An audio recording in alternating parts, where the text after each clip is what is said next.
আল্লাহ তাআলা বলেন কুল্লু নাফসিন বিমা কাসাবাত রাহিনা, প্রত্যেকটি প্রাণ তার কর্মের কারণে জাহান্নামে আবদ্ধ হবে, এটা হলো মূল কথা। তার মানে কোন প্রত্যেকটি প্রাণী বা মানুষ? বলে যারা জাহান্নামে যাবে তারা হলো বাম হাতে আমলনামা যারা পেয়েছে, তারা প্রত্যেকেই তাদের কর্মের কারণে জাহান্নামের মধ্যে আবদ্ধ থাকবে। ইল্লা আসহাবাল ইয়ামিন, তবে তারা নয় যারা ডান হাতে আমলনামা পেয়েছে। জাহান্নামীরা বলবে আমরা কিয়ামতের দিবসের ব্যাপারে কিয়ামতের দিবসকে মিথ্যা প্রতিপন্ন করেছিলাম। ওয়া কুন্না নাখুদু মাআল খাইদিন ওয়া কুন্না নুকাযযিবু বিয়াউমিদ্দিন। কোন ব্যক্তি যদি কিয়ামতকে পরিপূর্ণ অস্বীকার করে সে বেঈমান, তার স্থান চিরস্থায়ী জাহান্নাম। কিন্তু কোন ব্যক্তি যদি কিয়ামতের প্রতি উদাসীনতা প্রদর্শন করে তারও হয়তো দীর্ঘকাল জাহান্নামে থাকা লাগবে। এইবার তারা বলবে আমরা কিয়ামতের ব্যাপারে অবিশ্বাসী ছিলাম, এইভাবেই চলছে দুনিয়া। মুসল্লি হই নাই, ইয়াতিম মিসকিন অসহায়দেরকে খানা খাওয়াই নাই, অহেতুক বিতর্কের মজলিসে গিয়া নিজেরাও অহেতুক মজলিসে বিতর্কে লিপ্ত হয়েছি। কিয়ামতের ব্যাপারে উদাসীন ছিলাম, অবিশ্বাসী ছিলাম। অথচ ওই যে ডান হাতে যে আমলনামা পেয়েছিল, আমলনামা পাওয়ার কারণ হিসাবে সে বলেছিল ইন্নী যানানতু আন্নী মুলাকিন হিসাবিয়া, আমি এই ব্যাপারে দৃঢ় ধারণা পোষণ করতাম যে কিয়ামতের দিন আমার দুনিয়ার কর্মের হিসাব আল্লাহর সামনে দেওয়া লাগবে। আল্লাহ তাআলা বলেন যারা পরকালে অবিশ্বাসী তারা কি বলবে?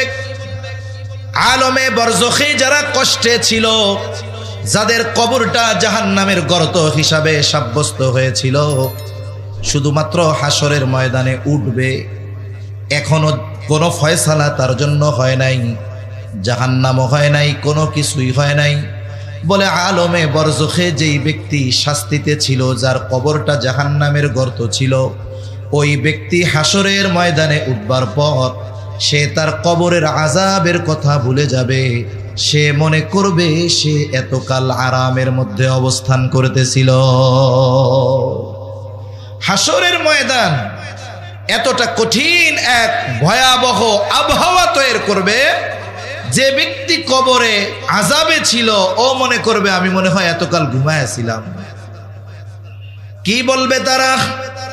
ক্বালু ইয়া ওয়াইলানা মান বা'আসানা মিন মারকাদিনা, তারা বলবে হায় দুর্ভোগ, কে আমাদেরকে আমাদের অবস্থান স্থল থেকে উঠায়া দিল, কে আমাদেরকে জাগ্রত করে দিল। ইয়া ওয়াইলানা মান বা'আসানা মিন মারকাদিনা, কে আমাদেরকে আমাদের অবস্থান স্থল থেকে জাগায়া দিল। এইবার মুমিনরা অথবা ফেরেশতারা বলবে হাযা মা ওয়া'আদার রহমানু ওয়া সাদাকাল মুরসালুন, এটাই হলো দয়াময়ের সেই প্রতিশ্রুত দিবস, যেই দিবসের প্রতিশ্রুতি তিনি দিয়েছেন আর তার প্রেরিত রাসূলগণ এই দিবসের সত্যায়ন করেছেন। এটাই হলো সেই দিবস, এটাই হলো ইয়াউমুল জাযা, প্রতিদান দিবস। এটাই হলো ইয়াউমুল হাসর, একত্রিতকরণ দিবস। এটাই হলো সেই দিবস যেই দিবসের একচ্ছত্র আধিপত্য যার হবে তিনি কে? এটাই সেই দিবস। আজকে বিচার হবে মানুষের। আল্লাহ রাব্বুল আলামিন বিচার করবেন। প্রত্যেকটা মানুষ তার চূড়ান্ত অবস্থা নিজেরাই সেই দিন অবলোকন করতে পারবে, বুঝতে পারবে। প্রত্যেকটা মানুষকে তার দুনিয়ার কর্মের হিসাব, ফাইল, আমলনামা তাদের হাতে পৌঁছায়া দেওয়া হবে। আল্লাহ তাআলা কোরআনুল কারীমের মধ্যে জানায়া দেন আমলনামাগুলো ছেড়ে দেওয়া হবে, আর যার আমলনামা তার কাছে গিয়ে পৌঁছায়া যাবে। আমলনামাগুলো ছেড়ে দেওয়া হবে, কেউ ডান হাতে আমলনামা পাবে, কেউ বাম হাতে আমলনামা পাবে। ডান হাতে যারা আমলনামা পাবে তারা সৌভাগ্যবান, আর যারা বাম হাতে আমলনামা পাবে তারা দুর্ভাগ্যবান। বাম হাতে যাদের আমলনামা দেওয়া হবে, হাতটা বুক চিরে পেছন দিকে নেওয়া হবে, পেছন দিক দিয়ে তাদের হাতে আমলনামা দেওয়া হবে। ডান হাতে যারা আমলনামা পাবে, সামনাসামনি আমলনামা পাবে। সাথে সাথে আল্লাহ তাআলা আমলনামা পড়ার যোগ্যতা সবাইকে দান করবে। আর আল্লাহ তাআলা বলবেন, ইকরা কিতাবাকা কাফা বিনাফসিকাল ইয়াওমা আলাইকা হাসিবা। তুমি পড়ো তোমার কিতাব, তুমি পড়ো তোমার আমলনামা, তোমার নিজের হিসাবের জন্য তুমি আজকে নিজে যথেষ্ট। একজন বকলম মানুষ যে জীবনে নিজের নাম লিখতে পারে না, তাকেও পড়ার যোগ্যতা যিনি দিবেন তিনি কে? আল্লাহ দিবেন। এটা প্রযুক্তির কারণে বোঝা এখন সহজ। মানুষ এতটা প্রযুক্তিগত উৎকর্ষতায় পৌঁছিয়ে গিয়েছে, চায়না ভাষা এর শব্দ বহুদূর, অক্ষরিত আমরা বুঝি না। কিন্তু কোনো চাইনিজ যদি আমার আপনার সাথে কথা বলতে চায়, সে মোবাইলে আমাকে ফোন দিবে, সে কি বলতেছে তার ভাষায় আমার মোবাইলের স্ক্রিনে সেটা উঠে যাবে, এবং আমি আমার ভাষায় বলবো, সে তার ভাষায় আমার কথাগুলো ওখানে শুনতে পাবে, দেখতে পাবে। এই যে প্রযুক্তি, জ্ঞান, এটা মানুষকে দিছেন কে? আল্লাহ দিছেন। সেই আল্লাহর জন্য আমলনামা পড়ার যোগ্যতা আমাদের দেওয়া, এটা শুধু সহজ না, অতি অতি অতি সহজ, ঠিক কিনা? প্রত্যেকটা মানুষ তার আমলনামা পড়তে পারবে। ডান হাতে যারা আমলনামা পাবে তারা কত আনন্দিত হবে আল্লাহ তাআলা কোরআনুল কারীমের মধ্যে বলেন। আর বাম হাতে যারা আমলনামা পাবে, এদের চূড়ান্ত আর অনন্ত আবাসস্থল হলো জাহান্নাম। জান্নাতীরা জান্নাতে চলে যাবে, জাহান্নামীরা জাহান্নামে চলে যাবে। একটা সময় জান্নাতি যারা, তারা অনন্তকাল জান্নাতের জন্য সাব্যস্ত হয়ে যাবে, জাহান্নামী যারা অনন্তকাল জাহান্নামের জন্য সাব্যস্ত হয়ে যাবে। আমি আপনাদের খেদমতে যে আয়াতগুলো তিলাওয়াত করেছি, এই আয়াতগুলো মূলত হলো জান্নাতি আর জাহান্নামীদের মধ্যে কথোপকথন। আল্লাহ তাআলা এই জায়গায় জাহান্নামীদের জাহান্নামে যাওয়ার 4টি কারণের কথা বলছেন। কয়টা কারণ? আরেকটু আস্তে বলেন, কয়টা কারণ? যদিও কাফিরদের উদ্দেশ্য করে এই আয়াতগুলো আল্লাহ নাজিল করেছেন, তথাপি কোন ইমানদার দাবিদারের মধ্যেও যদি এই বিষয়গুলো পাওয়া যায়, তাকেও হয়তো ক্ষণকাল অথবা দীর্ঘকাল জাহান্নামে থাকা লাগতে পারে। এই জন্য আমরা সকলেই তো জাহান্নাম থেকে বাঁচার মাধ্যমে সফলতা অর্জন করতে চাই কি চাই না? যদি চাই, তাহলে আল্লাহ যেই 4টি বিষয়ের কথা বলেছেন, ওই 4টি বিষয় যদি আমাদের মধ্যে থাকে, তাহলে ওইগুলো আমাদের মধ্য থেকে বের করব। যদি ওই অভ্যাসগুলো আমার আপনার মধ্যে থাকে, আর আমি যদি জান্নাতের দাবিদার হই, যতই দাবি করি জান্নাত পাওয়া যাবে? পাওয়া যাবে না। জান্নাতীরা জান্নাতে, জাহান্নামীরা জাহান্নামে।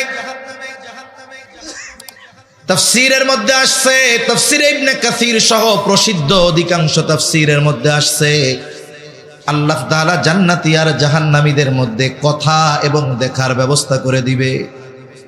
আল্লাহ তাআলা বলেন, কুল্লু নাফসিন বিমা কাসাবাত রহিনা ইল্লা আসহাবাল ইয়ামিন। আল্লাহ তাআলা বলেন, কুল্লু নাফসিন বিমা কাসাবাত রহিনা, প্রত্যেকটি প্রাণ তার কর্মের কারণে জাহান্নামে আবদ্ধ হবে। এটা হলো মূল কথা। তার মানে কোন প্রত্যেকটি প্রাণী বা মানুষ? বলে যারা জাহান্নামে যাবে তারা হলো বাম হাতে আমলনামা যারা পেয়েছে, তারা প্রত্যেকেই তাদের কর্মের কারণে জাহান্নামের মধ্যে আবদ্ধ থাকবে। ইল্লা আসহাবাল ইয়ামিন, তবে তারা নয় যারা ডান হাতে আমলনামা পেয়েছে। ফাআম্মা মান উতিয়া কিতাবাহু বিয়ামিনিহি ফায়াকুলু হাউম ইকরাউ কিতাবিয়াহ ইন্নী যানানতু আন্নী মুলাকিন হিসাবিয়া। ডান হাতে যারা আমলনামা পাবে তারা আনন্দে অন্যান্যদেরকে বলতে থাকবে, ফায়াকুলু হাউম ইকরাউ কিতাবিয়া, এই তো আমার কিতাব, এই তো আমার আমলনামা, তোমরা পড়ো আমার কিতাব, পড়ো আমার আমলনামা। শুধু মানুষকে তার কিতাব পড়ার জন্য বলবে এমনটা নয়, বরং সে কোন কারণে ডান হাতে আমলনামা পেয়েছে সেটাও বলে দিবে। সে বলবে আমি ডান হাতে আমলনামা পাবার কারণ কি জানো? ইন্নী যানানতু আন্নী মুলাকিন হিসাবিয়া। সে বলবে নিশ্চয় আমি দুনিয়ায় এই ব্যাপারে দৃঢ় ধারণা রাখতাম, দৃঢ় বিশ্বাস রাখতাম, ঈমান রাখতাম। আমি দুনিয়ায় যত কর্ম করি না কেন, দুনিয়ার মানুষের সামনে হিসাব না দেওয়া লাগলেও যার সামনে হিসাব দেওয়া লাগবে তিনি কে? আমাকে আল্লাহর সামনে আমার দুনিয়ার কর্মের হিসাব দেওয়া লাগবে, এটা দুনিয়াতে আমি দৃঢ় বিশ্বাসী ছিলাম। বিশ্বাসী ছিলাম বিধায় দুনিয়ায় কাজকর্ম ঠিক মতো করছি, যেন আল্লাহর সামনে হিসাবের দিন ধরা পড়ে না যায়। এজন্য আজকে আমি ডান হাতে আমলনামা পেয়েছি। আর একদল বাম হাতে আমলনামা পাবে, তাদের অবস্থা কেমন হবে আল্লাহ তাআলা বলেন, ওয়া আম্মা মান উতিয়া কিতাবাহু বিশিমালিহি ফায়াকুলু ইয়া লাইতানি লাম উতা কিতাবিয়া ওয়া লাম আদরি মা হিসাবিয়া ইয়া লাইতাহা কানাতিল কাদিয়া মা আগনা আন্নি মালিয়া হালাকা আন্নি সুলতানিয়া। বাম হাতে আমলনামা পেয়ে বলবে ইয়া লাইতানি লাম উতা কিতাবিয়া, হায় দুর্ভোগ, আমি যদি এই কিতাব না পাইতাম কতই না ভালো হতো। ওয়ালাম আদরি মা হিসাবিয়া, আমি যদি আমার হিসাবটা না জানতাম কতই না ভালো হতো। ইয়া লাইতাহা কানাতিল কাদিয়া, ওই যে প্রথমবার দুনিয়া থেকে যে মরছিলাম ওটাই যদি আমার চূড়ান্ত ধ্বংসের কারণ হতো তাহলে কতই না ভালো হতো। এই যে আফসোস সে করবে, বাম হাতে আমলনামা পাবে। মূল কথা হলো ডান হাতে যারা আমলনামা পাবে তাদের জন্য এই ঘোষণা নিশ্চিত, যদি পাপের কারণে তাদের জাহান্নামে যাওয়াও লাগে, অনন্তকাল জাহান্নামে থাকা লাগবে না। কিয়ামতের দিন ঈমান তো ঠিক আছে, হিসাবের মধ্যে, আমলের হিসাবগুলোর মধ্যে সবচাইতে গুরুত্বপূর্ণ হিসাব হলো নামাজ। বলে নামাজের হিসাব যার ঠিক হবে, বাকি বিষয়গুলোর মধ্যে যদি ত্রুটি বিচ্যুতিও থাকে আল্লাহ তাআলা হিসাব সহজ করে দেখেও না দেখার ভান করে বান্দাকে মাফ করে দিবে। এজন্য নামাজের ব্যাপারে আমাদের সর্বোচ্চ যত্নশীল হওয়া দরকার। তাহলে রিজিক অন্বেষণ করতে গিয়ে নামাজ বাদ দেয়, এরা হলো বোকা। কারণ যারা মুসল্লি হয়, যারা নামাজি হয়, তাদের রিজিকের জিম্মাদারি যিনি নেন তিনি কে? আরো জবান খুলে বলেন কে? আল্লাহ তাআলা বলেন, ওয়া'মুর আহলাকা বিস-সালাতি ওয়াসতাবির আলাইহা লা নাসআলুকা রিজকা নাহনু নারযুকুকা ওয়াল আকিবাতু লিত-তাকওয়া। আল্লাহ রাব্বুল আলামিন বলেন, ওয়া'মুর আহলাকা বিস-সালাতি ওয়াসতাবির আলাইহা, তুমি তোমার অধীনস্থদেরকে নামাজের আদেশ দাও এবং তুমিও তার উপরে অটল অবিচল থাকো। তার মানে নিজে মুসল্লি হও, ঘরের মানুষদেরকেও মুসল্লি বানাও। যদি এই দুইটা শর্ত কোনো ইমানদার পূরণ করতে পারে, নিজে মুসল্লি, ঘরের মানুষগুলো মুসল্লি, আহকামুল হাকিমিন জানায় দেন, বান্দা লা নাসআলুকা রিজকা, আমি তোমার কাছে রিজিক কামনা করি না, চাই না, বরং তুমি নামাজি যদি হয়ে যাও, তোমার ঘরের অধীনস্থ মানুষগুলা যদি মুসল্লি নামাজি হয়ে যায়, আল্লাহ তাআলা বলেন নাহনু নারযুকুকা, তাহলে আমি আল্লাহ তোমাদেরকে রিজিক প্রদান করব। তাহলে মুসল্লি হলে রিজিকের জিম্মাদারি নেন কে? আরো জোরে বলেন কে? আল্লাহ তাআলা তখন অল্পতে বরকত দেয়। আর যদি মুসল্লি না হয় অনেক হতে পারে কিন্তু বরকত শূন্য হয়ে যায়। তাহলে এক নাম্বার, জাহান্নামীরা জাহান্নামে যাওয়ার কারণ তারা বলবে লাম নাকু মিনাল মুসাল্লিন, আমরা মুসল্লি ছিলাম না, এই কারণে জাহান্নামী। এখন কোন আমরা কি হব? জোরে বলেন। আরো জোরে বলেন, কি হব মুসল্লি? বাৎসরিক, সাপ্তাহিক, সিজনাল নাকি 5 ওয়াক্ত?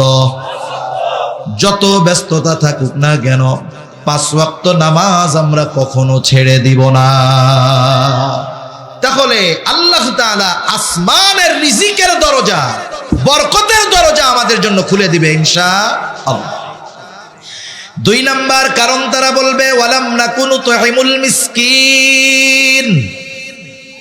আমরা জাহান্নামে আসার কারণ আমরা মিসকিনদেরকে খানা প্রদান করতাম না। খানা খাওয়ানো এটা বড় ফজিলতের কাজ। রাসূলুল্লাহ সাল্লাল্লাহু আলাইহি ওয়াসাল্লামের কাছে এক ব্যক্তি আসছে, এসে জিজ্ঞাসা করেন আইয়ুল ইসলামি খাইর, ইসলামের মধ্যে উত্তম আমল কোনটা? আবার আপনার নবীজি ছিলেন উম্মতের রুহানি ডাক্তার।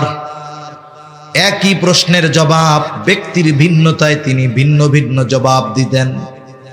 এই ব্যক্তির এই প্রশ্নের জবাবে নবীজি বললেন তুতঈমুত তাআম ওয়া তাকরাউস সালাম আলা মান আরাফতা ওয়া মান লাম তারিফ। তুমি মানুষকে খানা খাওয়াও আর পরিচিত অপরিচিত সবাইকে বেশি বেশি সালাম দাও। মানুষকে খানা খাওয়াও। আল্লাহ তাআলা এই কথা, নবীজি এই কথা বলে কোনো স্তর বিন্যাস করেন নাই যে ধনীরে খাওয়াবা না, শুধু গরিবরে খাওয়াবা। তবে যাকেই খাওয়ানো হোক একমাত্র সন্তুষ্টি উদ্দেশ্য হবে কার? আল্লাহ।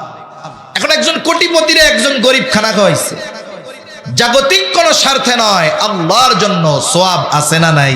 আছে। একজন ধনীকে যদি আল্লাহর জন্য খানা খাওয়ানো হয় বলে এতেও সওয়াব। তাহলে একজন গরিব অসহায় দরিদ্র বলেন তো তাকে খানা খাওয়াইলে সওয়াব বেশি না কম? যার প্রয়োজন নাই তাকে যদি খাওয়ানো হয় সেই জায়গায় যদি সওয়াব থাকে, বলে যার খাবারের প্রয়োজন তাকে খাওয়াইলে কমপক্ষে 2 গুণ সওয়াব। 1 নাম্বার খানা খাওয়ানোর সওয়াব। 2 নাম্বার খানাটা ওই ব্যক্তির প্রয়োজন ছিল, প্রয়োজন মেটানোর সওয়াব। রাসূলুল্লাহ সাল্লাল্লাহু আলাইহি ওয়াসাল্লাম বলেন, যেই মুসলমান অপর মুসলমান ভাইয়ের প্রয়োজন মিটায়া দিবে, কোন প্রয়োজন মিটাবে, নবীজি বলেন আল্লাহ তাআলা ওই ব্যক্তির দুনিয়া আখিরাতের প্রয়োজনগুলো মিটায়া দিবে। তাহলে একজন মিসকিনকে যদি খানা খাওয়ানো হয় তাহলে দ্বিগুণ সওয়াব। 2 ধরনের সওয়াব, খানা খাওয়ানোর সওয়াব, প্রয়োজন মেটানোর সওয়াব, সাথে সাথে আল্লাহর পক্ষ থেকে দুনিয়া আখিরাতের প্রয়োজন মিটানোর যেই ফ্যাসিলিটি সেটাও লাভ করা যায়। সুবহান। এখন যদি কোনো মিসকিন অসহায় দরিদ্র আমার আপনার প্রতিবেশী হয়, তাহলে এই ধরনের মানুষকে খানা খাওয়ানো শুধু ফজিলতের আমল এমনটা নয়, বরং প্রতিবেশী যদি অভুক্ত থাকে, প্রতিবেশী যদি মিসকিন হয়, অসহায় হয়, তাহলে ওই অভুক্ত প্রতিবেশীকে খানা খাওয়ানো ঈমানি দায়িত্ব। কারণ রাসূলুল্লাহ সাল্লাল্লাহু আলাইহি ওয়াসাল্লাম বলেন ওই ব্যক্তি মুমিন নয় যে নিজে পেট ভরে খায় আর তার প্রতিবেশী অভুক্ত থাকে। তাহলে প্রতিবেশী যদি কোনো অভাবী হয়, মিসকিন হয়, খানা খাওয়ানো কয়েকটা বিষয়। একটা হলো তাকে খানা খাওয়ানোর সওয়াব, 2 নাম্বার তার প্রয়োজন মেটানোর সওয়াব, 3 নাম্বার এটা ঈমানের দাবি, 4 নাম্বার প্রতিবেশী হিসাবে সে যে হক পাওনা ছিল, এই প্রতিবেশী অভাবীকে খানা খাওয়ানোর মাধ্যমে তার সাথে সেই হক আদায় করা হয়, সদাচরণের সওয়াব তার আমলনামায় যোগ হয়ে যায়। এজন্য জাহান্নামীরা বলবে জাহান্নামে আসার আরেক কারণ মিসকিনদের খানা খাওয়াইতাম না। আমরা অসহায় দরিদ্র প্রতিবেশী যদি কেউ থাকে খানা খাওয়াবো, কোন ইনশাআল্লাহ। যার এবিলিটি যেমন আছে সে তেমন খাওয়াবে। কিন্তু আফসোস আমাদের দেশে এই খানা খাওয়ানোর ফজিলতের কথা বলে অনেক সময় 40 দিনা বাৎসরিক যেই এগুলো করা হয়, এগুলো করার মাধ্যমে দেখা যায় তেলওয়ালাদের তেল দেওয়া হয়, মিসকিনদেরকে হাড্ডি আর জল দিয়ে চালিয়ে দেওয়া হয়। আপনি খাওয়ান, অসুবিধা নাই, যার খাবারের অভাব নাই তাকে কেন খাওয়ান? মৃত ব্যক্তির নামে খাওয়াবেন, মিসকিন অসহায় যারা তারা। আরেকজন আত্মমর্যাদা সম্পন্ন ব্যক্তি মৃত ব্যক্তির নামে খানা খাওয়ানো হলে ওই খানায় অংশগ্রহণ করতে পারে। আমরা দেখছি তো গ্রাম অঞ্চলে, ছোটবেলায় দেখছি অনেক নেতা টেতা সম্ভ্রান্ত লোকরা আসছে মরা বাড়ি খাওয়া খাইতে, সুন্দর মতো এক ডেক্সি ভিতরে নিয়ে গেছে। খাওয়ানো জায়েজ না না জায়েজ পরে, কিন্তু খাওয়াইয়াও তো আবার শরীর উপরে বাটপাড়ির মতো করা হয়। যারা এই খাবারের মূল হকদার তারা যদি একটা গোস্তের টুকরার পরে একটু ঝোল চায় ধমক দিয়ে বসায় দেয়, ঠিক কিনা বলেন? এটা কোন ধরনের সোয়াবের খাওয়ানো হইল? এজন্য খানা আপনি খাওয়ান, জায়গা মতো খাওয়ান, যেখানে খাওয়ালে উপকার হবে, সওয়াব হবে, কাজে লাগবে। তাহলে জাহান্নামীরা তাদের জাহান্নামে যাওয়ার দ্বিতীয় কারণ বলবে, ওয়ালাম নাকু নুতঈমুল মিসকিন, আমরা মিসকিনদেরকে খানা খাওয়াইতাম না, এই জন্য জাহান্নামে। তাহলে আমরা কি করব? মিসকিনদের খানা খাওয়াবো। 3 নাম্বার, ওয়া কুন্না নাখুদু মাআল খাইদিন, অনর্থক অহেতুক তর্কে মজলিসে যারা লিপ্ত থাকতো আমরা তাদের সাথে মিলে ওই বিতর্কে অংশগ্রহণ করতাম, অহেতুক মজলিস গুলায় সময় দিতাম। আমাদের দেশে সবচাইতে বড় অহেতুক মজলিসের জায়গা হলো চায়ের দোকান। আল্লাহ আমাদের সকলকে ডান হাতে আমল নামা পাওয়ার ব্যবস্থা করে দেন, ওই রকম চলার তৌফিক দেন, বলেন আমিন। জান্নাতীরা জান্নাতে যাবার পর আর কোনো কষ্ট নাই, পেরেশানি নাই, চিন্তা নাই। অথচ জান্নাতীও জান্নাতে যাবার আগে যখন হাসরের ময়দানে থাকবে কেউকে চিনবে না, পরিচয় দিতে চাবে না, চিনলেও পরিস্থিতিটা কত ভয়াবহ। আল্লাহ তাআলা কোরআনুল কারীমের মধ্যে বলেন, ইয়াউমা ইয়াফিরুল মারউ মিন আখিহি ওয়া উম্মিহি ওয়া আবিহি ওয়া সাহিবাতিহি ওয়া বানিহি লিকুল্লি ইমরিইম মিনহুম ইয়াউমা ইযিন শা'নুন ইউগনি। কিয়ামতের দিন ভাই ভাইয়ের থেকে পলায়ন করবে, পিতা মাতার থেকে পলায়ন করবে, স্ত্রী সন্তানদের থেকে পলায়ন করবে। প্রত্যেকেই নিজের চিন্তায় বিভোর থাকবে কেমন করে এই অবস্থা থেকে নাজাত পেয়ে জান্নাতে যাওয়া যায়। হাসরের ময়দানে কেউ কাউকে চিনবে না, কিন্তু জান্নাতে যাবার পর কাউকে ভুলবে না। বরং জান্নাতে যাবার পর দুনিয়ায় যার সাথে একদিনও দেখা হয়েছে এই ধরনের মানুষকেও সে জান্নাতে খুঁজতে থাকবে। খুঁজবে ঠিক, বলেন তো আমি আপনি আমার আপনার দুনিয়ার পরিচিত সব মানুষকে জান্নাতে গিয়া পাবো নাকি? আমরা তো আশা করি জান্নাতে যাব, তবে জান্নাতে গিয়ে সব পরিচিত মানুষকে জান্নাতে পাওয়া যাবে না। জান্নাতে গিয়ে সব পরিচিত মানুষকে পাওয়া যাবে না, খুঁজতে থাকবে কোথায় পরিচিত মানুষগুলো। আল্লাহ তাআলা দেখা আর কথার ব্যবস্থা করে দিবেন। একটা সময় মানুষ হাজার হাজার মাইল দূরে থাকলেও দেখার কোনো সুযোগ ছিল না। প্রযুক্তির কল্যাণ, এখন দেখার জন্য ঘন্টা, বছর, দিন অপেক্ষা করা লাগে না। বলে ইন্টারনেটের কানেকশন দিয়া মোবাইল টু মোবাইলে সংযোগ স্থাপনের মাধ্যমে কয়েক সেকেন্ডের মধ্যে সুদূর আমেরিকায় অবস্থান করা প্রিয়জনকে দেখা যায়। কি খায় দেখা যায়, কি পড়ছে দেখা যায়, কোথায় যায় দেখা যায়। আল্লাহ তাআলা ও জান্নাতীদেরকে জান্নাত থেকে জাহান্নামীদের দেখার ব্যবস্থা করে দিবেন। জাহান্নামীরাও জাহান্নামে অবস্থান করে জান্নাতীদেরকে দেখবে, জাহান্নামীদেরকে জান্নাতীরা দেখবে। মনে করেন আমার সামনে যদি শত শত মানুষ থাকে, এই শত শত অপরিচিত মানুষের মধ্যে যদি পরিচিত এক চেহারা থাকে, বলেন তো চিনব কি চিনব না?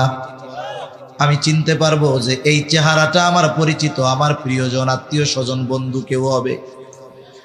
জাহান্নামীরা যখন জান্নাতীরা যখন জাহান্নামীদের দিকে নজর দিবে, তাদের চোখে ধরা পড়বে তাদের অনেক আপনজন, প্রিয়জন, বন্ধু বান্ধব জাহান্নামের শাস্তি ভোগ করতেছে। জান্নাতীরা এই দৃশ্য দেখবার পর চিন্তা করবে, আহারে ওই লোকটার সাথে দুনিয়ায় আমি একই বাজারে ব্যবসা করতাম, একই স্কুলে পড়তাম, একই এলাকায় অবস্থান করতাম, পাশাপাশি বাড়ি ছিল, কিন্তু আজকে সে জাহান্নামী, আমি জান্নাতি। শাস্তির কঠোরতা অবস্থা দেখে জান্নাতি আল্লাহর দরবারে কৃতজ্ঞতার মাত্রা বাড়ায় দিয়া বলবে, আল্লাহ, আপনি যদি আমাদের প্রতি দয়া না করতেন, হয়তো আজকে আমাকেও ওদের সাথে জাহান্নামে অবস্থান করা লাগতো। সে আল্লাহর দরবারে জান্নাতি হওয়ার কারণে কৃতজ্ঞতার মাত্রা বাড়িয়ে দিবে। জাহান্নামীদেরকেও জান্নাতীদের দেখার ব্যবস্থা করে দেওয়া হবে। জাহান্নামীরা জান্নাতীদেরকে দেখে আফসোস করবে, হায় রে, এই তো আমার বন্ধু, একই মাঠে খেলছি, একই বাজারে ব্যবসা করেছি, একই স্কুলে লেখাপড়া করেছি, একই এলাকায় পাশাপাশি অবস্থান করেছি, আজকে সে কত আরামায়েশ ভোগ বিলাসের মধ্যে আছে, আর আমি পুড়তে পুড়তে ছারখার হয়ে যাচ্ছি। এই দৃশ্য দেখবার পর তার শাস্তির যেই কষ্ট, এটা তার আরো বাড়তে থাকবে। কেন? বলে, যখন দেখবে প্রিয়জন কাছের মানুষেরা জান্নাতের নাজ নেয়ামত ভোগ করে, ওই দৃশ্য দেখবার পর আফসোসের কারণে তার শাস্তির তীব্রতা বেশি অনুভব হবে, কষ্টটা বেশি লাগবে আফসোসের কারণে। দুনিয়ায় যদি ওই ইমানদার মানুষগুলোর সাথে ঈমান আনতাম, নেককার মানুষগুলোর সাথে যদি ভালো কাজে সম্পৃক্ত হতাম, পাপের কাছ থেকে যদি বেঁচে থাকতাম, তাহলে আজকে আমিও জান্নাতে থাকতে পারতাম। আফসোস যতই করুক, করার কিছু নাই। জান্নাতীরা এবার পরস্পর আলোচনা করবে, কি ব্যাপার, এই মানুষগুলো তো আমাদের সাথেই ছিল, এরা জাহান্নামী হইল কেন? জান্নাতীরা পরস্পর আলোচনা করবে। এইবার আল্লাহ তাআলা তাদেরকে কথা বলার ব্যবস্থা করে দিবেন। জান্নাতীরা জাহান্নামীদেরকে জিজ্ঞাসা করবে, মা সালাকাকুম ফি সাকার, কোন কারণে তোমরা সাকারের অধিবাসী হইলা, কোন কারণে জাহান্নামের বাসিন্দা হইলা? এইবার জাহান্নামীরা তাদের প্রশ্নের জবাব দিবে,